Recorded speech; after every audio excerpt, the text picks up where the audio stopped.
মানিকগঞ্জের চরকাটারি ইউনিয়ন পরিষদ থেকে 10 মাসে 795টি ভুয়া জন্মনিবন্ধন সনদ দেওয়ার অভিযোগ উঠেছে।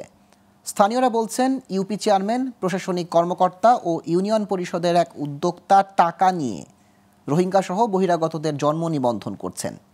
এই অভিযোগের সত্যতা পেয়ে ইউপি চেয়ারম্যান ও প্রশাসনিক কর্মকর্তার জন্ম নিবন্ধন সনদ দেওয়ার কার্যক্রম বন্ধ করে তদন্তে নেমেছে প্রশাসন। এদিকে জন্ম নিবন্ধন কার্যক্রম বন্ধ রাখায় চরম ভোগান্তিতে পড়েছেন স্থানীয়রা। মানিকগঞ্জ থেকে সুজন মোল্লার তথ্য ও চিত্রের ডেস্ক রিপোর্ট।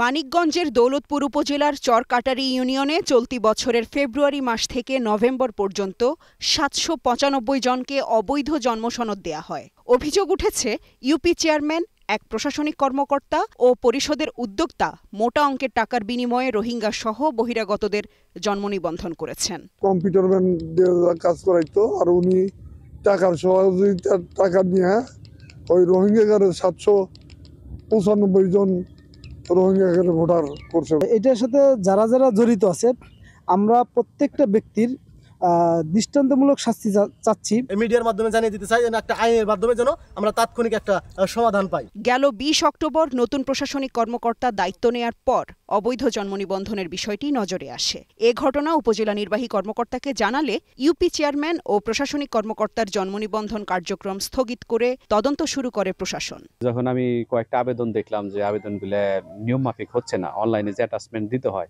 সেখানে অ্যাটাচমেন্টগুলো ঠিক নাই, দেখলাম যে এই আইন অনুযায়ী কিছু ডকুমেন্টস ল্যাগিংস আছে বা ফুলফিল হয় নাই।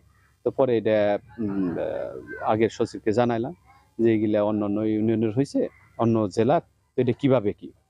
তো পরের জিনিসটা ও বের করছে যে কতগুলো কি কেমনে হয়েছে না হয়েছে। এদিকে এ ঘটনা ফাঁস হলে পালিয়ে যান চরকাটারি ইউনিয়ন পরিষদের চেয়ারম্যান ও উদ্যোক্তা। এতে চরম ভোগান্তিতে পড়েছেন স্থানীয়রা। উপজেলা প্রশাসনের কর্মকর্তারা জানালেন, এ বিষয়ে তদন্ত করতে ইউপি চেয়ারম্যান ও পরিষদের উদ্যোক্তার বাড়িতে গিয়েও তাদের পাওয়া যায়নি। 795টি জন্ম নিবন্ধন সনদ সেগুলো নিয়ম বহির্ভূতভাবে করা হয়েছে, এই বিষয়ে তথ্য পেয়েছিলাম। তো সেই বিষয়ে লিখিত অভিযোগ আমরা জেলা প্রশাসক মহোদয়ের কাছে দিয়েছি। পরবর্তীতে মন্ত্রণালয় থেকে আমাদের কাছে নির্দেশনা এসেছে যে এই বিষয়ে তদন্ত করে দ্রুত মন্ত্রণালয়ে প্রেরণের জন্য আমরা এই বিষয়ে কার্যক্রম শুরু করেছি। খুব দ্রুতই আমরা এই বিষয়ে তদন্ত করে বেরোব। Global television news desk.